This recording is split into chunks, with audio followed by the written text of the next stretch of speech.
जय हिंद दोस्तों। आज हम लोग जो है विज्ञान के बारे में सीखेंगे। चलिए आइए देखते हैं विज्ञान के बारे में। साइंस क्या होता है, साइंस में क्या क्या चीज़ पढ़ना होता है। क्लास 10th के लिए जो है टॉपिक बनाया गया है। आज हम लोग सीखेंगे साइंस के बारे में। SCIENC। आखिर हम समझेंगे पहले कि साइंस विज्ञान क्या होता है, उसके बाद विज्ञान के बारे में कौन कौन सा पार्ट में बांटा गया है, विज्ञान को किन किन पार्ट को हमको पढ़ना है, और क्लास 10th के लिए बनाया गया है।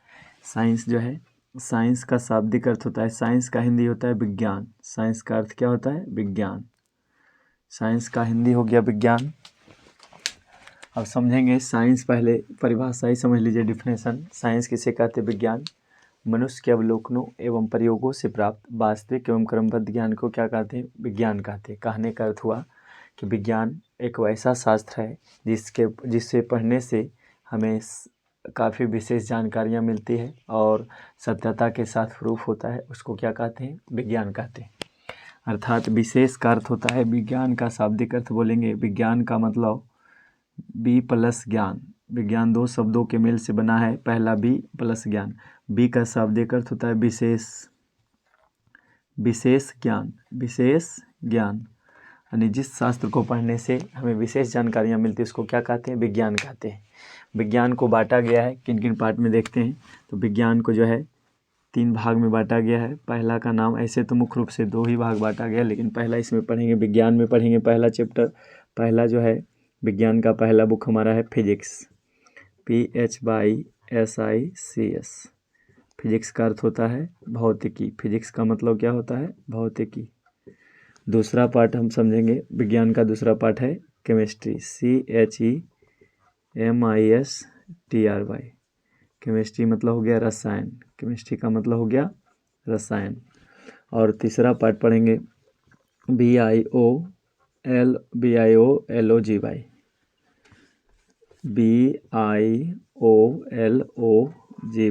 बायोलॉजी का अर्थ होता है जीव विज्ञान। बायोलॉजी का अर्थ क्या होता है? जीव विज्ञान। साइंस में हमें क्लास 10th में इतना पढ़ना पड़ता है। भौतिकी पढ़ेंगे, उसके बाद केमिस्ट्री पढ़ना पड़ता है, रसायन विज्ञान, उसके बाद जो है बायोलॉजी जीव विज्ञान पढ़ना पड़ता है।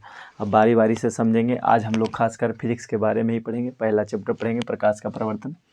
तो हमारा पहला है साइंस। साइंस का मतलब हो गया विज्ञान। विज्ञान का अर्थ होता है जिससे पढ़ने से विशेष जानकारियाँ मिलती है, ज्ञान प्राप्त होता है, उसको विज्ञान कहते हैं। या तो दूसरी भाषा में बोलेंगे, मनुष्य के अवलोकनों एवं प्रयोगों से प्राप्त वास्तविक एवं क्रमबद्ध ज्ञान को क्या कहते हैं? विज्ञान। विज्ञान का पहला पार्ट का नाम क्या है? फिजिक्स। तो फिजिक्स का क्या अर्थ होता है ये समझेंगे। केमिस्ट्री और बायोलॉजी अभी हम पढ़ना है फिजिक्स के बारे में। तो विज्ञान का जो है 3 पार्ट, पहला फिजिक्स, दूसरा केमिस्ट्री और बायोलॉजी। सभी इन तीनों चैप्टर को पढ़ेंगे, फिजिक्स केमिस्ट्री बायोलॉजी। सभी अगर जो किताब को पढ़ेंगे, बुक्स को, तो सब किसके अंतर्गत आएंगे? साइंस के अंतर्गत। ठीक है, इतना समझ गए होंगे। हमारा जो लिखा हुआ है फिजिक्स। अब बात करते हैं हम फिजिक्स पर। PHYSICS। फिजिक्स का मतलब होता है भौतिकी। फिजिक्स का मतलब क्या होता है? भौतिकी। तो हमारा पहला शब्द आता है कि फिजिक्स किसे कहते हैं, भौतिकी किसे कहते हैं। ठीक है, तो भौतिकी बोलेंगे प्रकृति एवं प्राकृतिक में घटने वाली विभिन्न प्राकृतिक घटनाओं का अध्ययन विज्ञान के जिस भाग में, विज्ञान के जिस शास्त्र में की जाती है उसे क्या कहते हैं? उसे कहते हैं भौतिकी। बोलेंगे प्रकृति एवं प्रकृति में घटने वाली विभिन्न प्राकृतिक घटनाओं का अध्ययन विज्ञान के जिस शाखा में की जाती है उसको क्या कहते हैं? भौतिकी कहते हैं। जैसे हम देखेंगे, जैसे अगर जो उदाहरण चले तो तारे का टिमटिमाना। तारे का टिमटिमाना हो गया। उसके बाद लिखेंगे प्रकाश का प्रवर्तन। और यानी विभिन्न, और उसके बाद जो है वर्षा का होना, बादल का गरजना। ये सब जो जितना भी प्राकृतिक घटना होता है सब पढ़ते हैं किस चीज़ में? फिजिक्स के बारे में पढ़ते हैं। फिजिक्स चैप्टर में पढ़ते हैं। फिजिक्स में हो गया। भौतिकी में क्या आते हैं? भौतिकी प्रकृति एवं प्रकृति में घटने वाली विभिन्न प्राकृतिक घटनाओं का अध्ययन विज्ञान के जिस शाखा में की जाती है उसको क्या कहते हैं? भौतिकी। फिजिक्स कहा जाता है। अब समझेंगे भौतिकी जो है, भौतिकी के जन्मदाता, फिजिक्स के जन्मदाता कौन है? तो फिजिक्स के जन्मदाता याद रखिएगा, न्यूटन। फिजिक्स के जन्मदाता कौन है? न्यूटन। यानी पूछेगा फिजिक्स के जन्मदाता कौन? न्यूटन। अगला सवाल हमारा रहेगा, कहेगा अगला सवाल भौतिकी शब्द किसने दिया। अगला सवाल पूछेगा कि भौतिकी शब्द किसने दिया, भौतिकी शब्द किसने दिया। तो आंसर आएगा इसका अरस्तु। क्या नाम बोलेंगे, अरस्तु। अरस्तु एक बहुत बड़े महान वैज्ञानिक हुए जिन्होंने भौतिकी शब्द का जो है निबोध किया था, वही उसी ने बोलेंगे भौतिकी शब्द किसने दिया, तो अरस्तु द्वारा दिया गया है। अरस्तु द्वारा भौतिकी शब्द दिया गया। और भौतिकी के जन्मदाता पूछेगा तो क्या बताएंगे, न्यूटन। उम्मीद करते हैं इतना समझ गए होंगे। चलिए अब आगे बढ़ते हैं। भौतिकी हो गया। अब हमको पढ़ना है फिजिक्स में ही, क्लास 10th में पढ़ना है पहला चैप्टर का नाम प्रकाश का परावर्तन। ये था विशेष जानकारी थोड़ा से यानी साइंस के प्रति कि साइंस में कैसे कैसे पढ़ना है, कितना कितना कैसे क्या रहता है। चलिए अब हमें पढ़ना है फिजिक्स में, साइंस का ही चैप्टर का पढ़ना है। फिजिक्स का जो है, फिजिक्स का भाग जो है फिजिक्स में पहला का चैप्टर का नाम है क्लास 10th। क्लास जो है 10th के लिए पढ़ेंगे, क्लास 10th के लिए पढ़ेंगे। चैप्टर का नाम क्या है, प्रकाश का परावर्तन। चलिए इसी काम चलाते हैं। पहला चैप्टर का नाम है प्रकाश का परावर्तन। चैप्टर का नाम क्या है, प्रकाश का परावर्तन, reflection of light, REFLECTION, reflection of light. चलिए अब समझिएगा बारी बारी से। प्रकाश का परावर्तन चैप्टर का नाम है, क्लास 10th का पहला चैप्टर है। इसमें हम पहले पढ़ेंगे, जानकारी पता करेंगे। पहला हमारा पॉइंट आता है कि प्रकाश क्या है, प्रकाश क्या है, प्रकाश क्या है। तो प्रकाश क्या है बोलेंगे, प्रकाश एक वह भौतिक कारक है जिसकी सहायता से हम किसी वस्तु को देख पाते हैं। प्रकाश स्वयं अदृश्य है परंतु दूसरी वस्तुओं को दृश्य बनाता है। प्रकाश की डिफिनेशन लिख लीजिएगा। प्रकाश क्या है तो बोलेंगे प्रकाश वह भौतिक कारक है जिसकी सहायता से हम किसी वस्तु को स्पष्ट रूप से देख पाते हैं। प्रकाश स्वयं तो अदृश्य है परंतु दूसरी वस्तुओं को क्या बनाता है, दृश्य बनाता है। इसी को क्या कहते हैं, प्रकाश। प्रकाश के बारे में हो गया। अगला पॉइंट हमारा बनेगा प्रकाशिकी। पूछेगा प्रकाशिकी से आप क्या समझते हैं।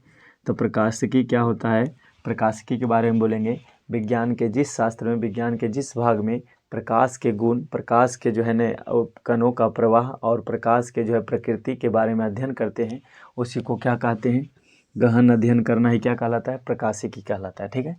अब हमारा जो है प्रकाश का लिखा हुआ परावर्तन, तो प्रकाश के बारे में जान गए। तो अगला हमारा क्वेश्चन बनेगा प्रकाश हो गया तो प्रकाश के गुण बताइए। लिखा सवाल, अगला सवाल मिलेगा दूसरा सवाल, प्रकाश के गुणों को बताएं, प्रकाश के गुणों को बताएं। ये हमारा दूसरा सवाल है। समझिएगा प्रकाश के गुण। तो प्रकाश के गुण बताएंगे, प्रकाश का विशेषता बताना है, properties of life, properties of light, life नहीं, प्रॉपर्टीज ऑफ लाइट, प्रकाश के विशेषता या गुण। तो प्रकाश का गुण, पहला गुण बोलेंगे प्रकाश स्वयं अदृश्य है परंतु दूसरी वस्तु को दृश्य बनाता है। दूसरा गुण बोलेंगे प्रकाश हमेशा सरल रेखा में गमन करती है। दूसरा गुण बोलेंगे। तीसरा बोलेंगे प्रकाश विद्युत चुंबकीय तरंग है। पहला गुण हमारा हो गया प्रकाश एक ऊर्जा का रूप है, प्रकाश एक ऊर्जा का रूप है, पहला गुण बोलेंगे। दूसरा गुण बोलेंगे प्रकाश एक विद्युत चुंबकीय तरंग है। ठीक है। प्रकाश एक क्या है, विद्युत चुंबकीय तरंग है, विद्युत चुंबकीय तरंग है। अगला तीसरा गुण बोलेंगे प्रकाश सीधी रेखा, सीधी या तो सरल रेखा में गमन करती है, ये सब प्रकाश का गुण है। चौथा गुण बोलेंगे प्रकाश की चाल हवा या निर्वात में 3 गुना 10⁸ मीटर प्रति सेकेंड होता है। ये बात लिख दीजिएगा। अब कहने का मतलब क्या हुआ कि 3 लाख जो है 3 गुने 10⁸ मीटर प्रति सेकेंड का अर्थ होता है 3 गुना 10⁸ मीटर प्रति सेकेंड लिखा हुआ है। इसको बदलना है किलोमीटर में, तो इसको 3 का 3 लिखेंगे, गुना 10⁸ 1 2 3 4 5 6 7 8 हो गया, बटे में चलेंगे। मीटर लिखा हुआ है तो मीटर में बदलने के लिए क्या करते हैं, मीटर में दिया हुआ है प्रति सेकेंड, तो सेकेंड में कितना दिया है, अब बदलना हमको ध्यान रखिएगा। पहले लिखा रहे मान लिया जाए 1000 मीटर, 1000 मीटर को किलोमीटर बदलने के लिए क्या करते हैं, 1000 से भाग लगाते हैं, 3 0 से 3 0 कट जाएगा, बचेगा कितना, 1/1 बराबर 1, तो 1 किलोमीटर आया सामने। कहने का मतलब है कि यदि मीटर को किलोमीटर में चेंज करना है तो 1000 से क्या करना पड़ेगा, भाग लगाना पड़ेगा।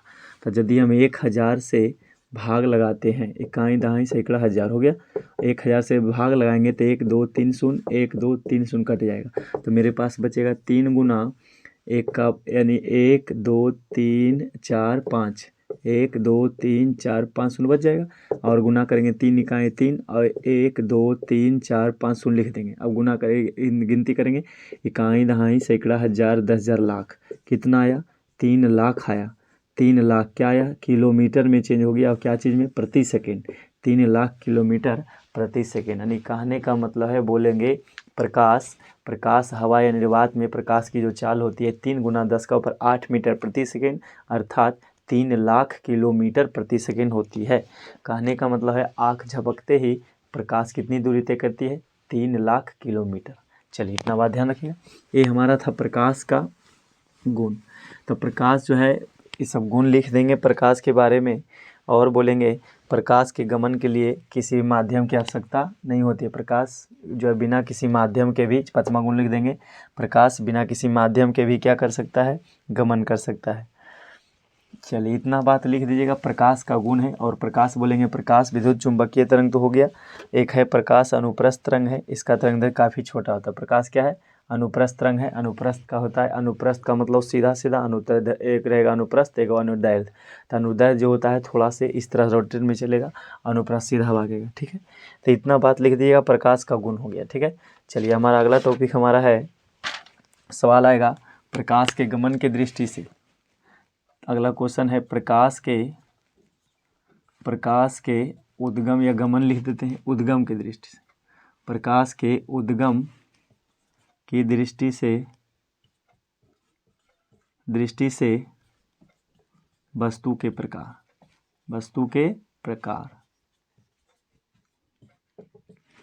प्रकाश के उद्गम की दृष्टि से वस्तु के कितने प्रकार होते हैं, ये ध्यान रखिएगा। प्रकाश के उद्गम की दृष्टि से इतना लिख लिए होंगे, मिटाते हैं इसको, थोड़ा लिखने में उधर दिक्कत होता है, यहाँ समझाते हैं।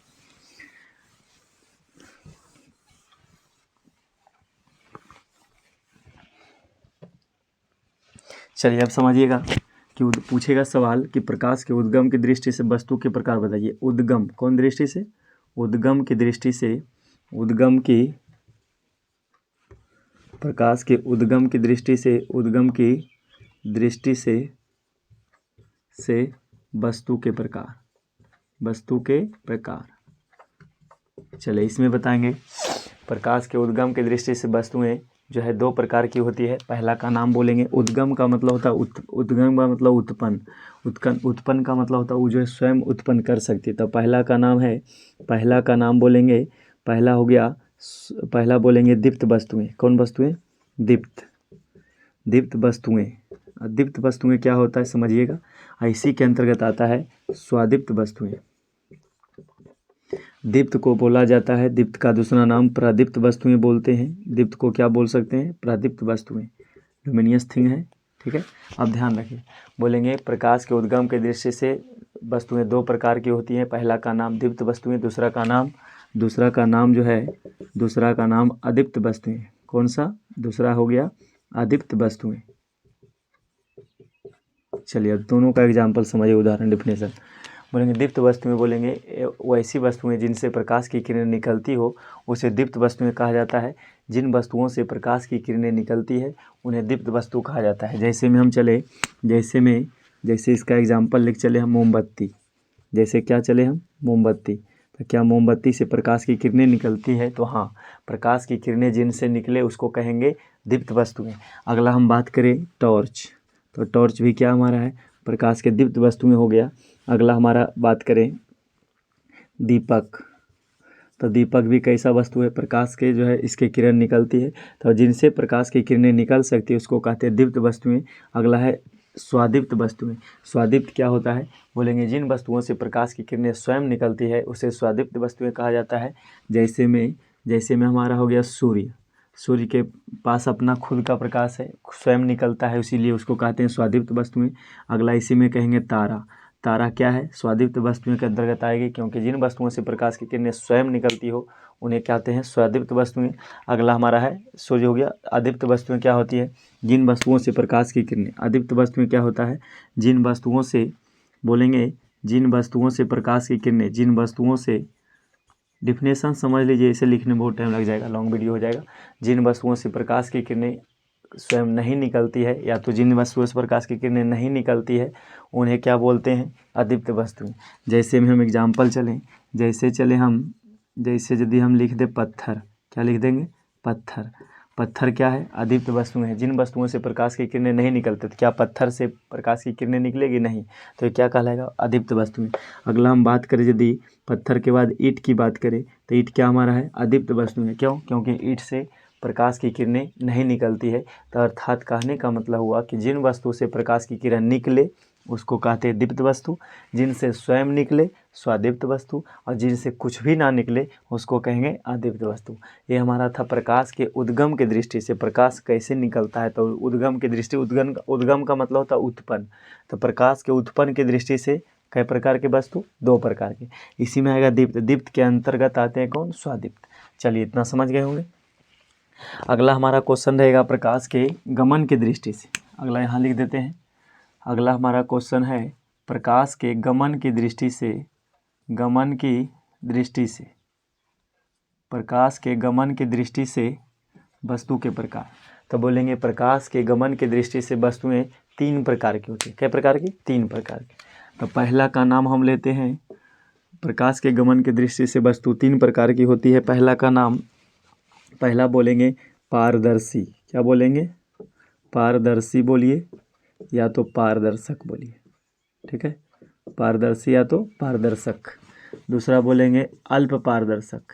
क्या बोलेंगे, अल्प पारदर्शक, अल्प पारदर्शक वस्तुएं। और तीसरा बोलेंगे, तीसरा हो गया अपारदर्शक, अपारदर्शक वस्तुएं। गमन की दृष्टि से वस्तुएं कितनी प्रकार की होती है, 3 प्रकार की होती है, ठीक है। इसी को अल्प पारदर्शक या पारभाषक बोला जाता है, इसमें याद रखिएगा, पारभाषक इसको बोलते हैं, पारभाषक। चलिए अब समझिए बारी बारी से। पहला पॉइंट लिखिए, गमन की दृष्टि से वस्तु कितनी प्रकार की, 3 प्रकार की होती है। पहला का नाम पारदर्शी वस्तुएं, उसी को कहते हैं पारदर्शक वस्तुएं। पारदर्शक वस्तुएं का डिफिनेशन पूछेगा, परिभाषा क्या बताएंगे, बोलेंगे जिन वस्तुओं से प्रकाश की किरणें, जिन वस्तुओं से प्रकाश की किरणें आर पार गमन कर जाती है उसे पारदर्शी या पारदर्शक वस्तुएं कहते हैं। जैसे में हम चलेंगे, पारदर्शी के अंतर्गत आएगा, पहला के लिए उदाहरण है, पारदर्शी वस्तुएं हो गया हमारा कांच। कांच से क्या होगा, प्रकाश की किरणें आर पार गमन कर जाएगी, कांच हमारा प्रकाश पारदर्शी वस्तु हो जाएगा।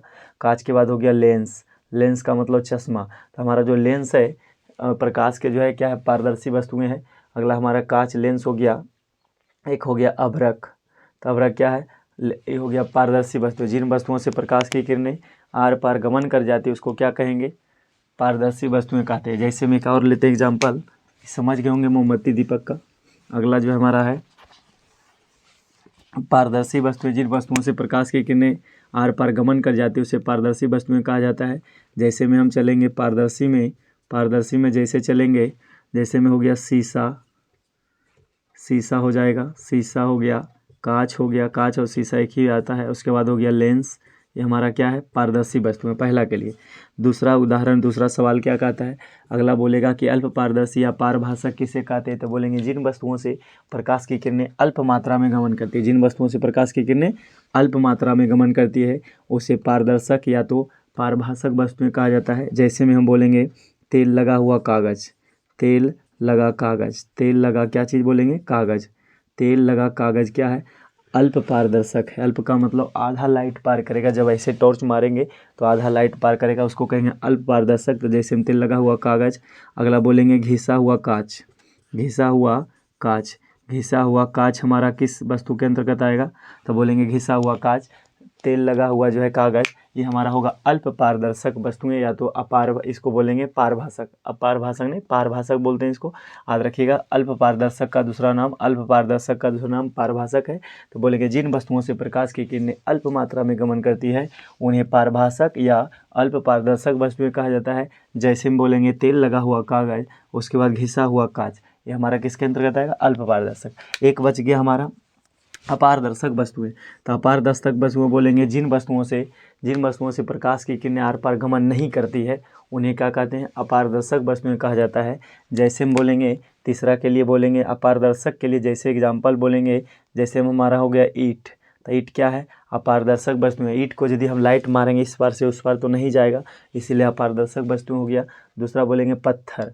पत्थर भी क्या है, हमारा अपारदर्शक वस्तु है। बोलेंगे जिन वस्तुओं से प्रकाश की किरणें आर पार गमन नहीं कर पाती है वैसे वस्तु को अपारदर्शक वस्तु कहा जाता है। जैसे में ईंट, पत्थर, उसके बाद जो है दरवाज़ा, लोहा का जो दरवाज़ा, यानी ऐसा वस्तु, कॉपी किताब जो इस पार से उस पार गमन नहीं कर सकता है।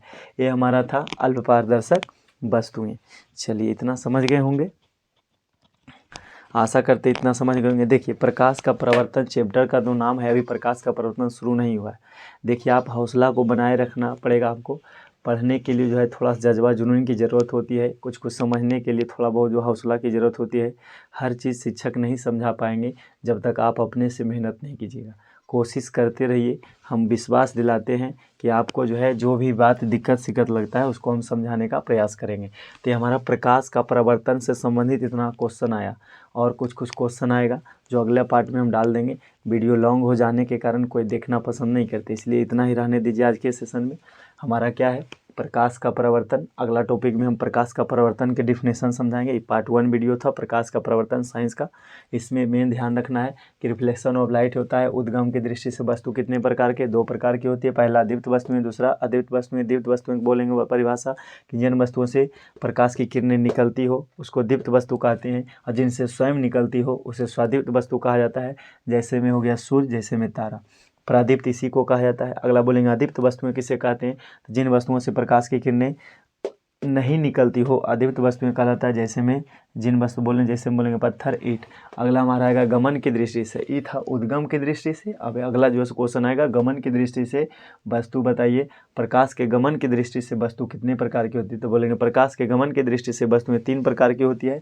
पहला का नाम पारदर्शी वस्तुएं, या तो इसी को पारदर्शक बोला जाता है। दूसरा अल्पपारदर्शक या पारभाषक, और उसके बोलेंगे अपारदर्शक।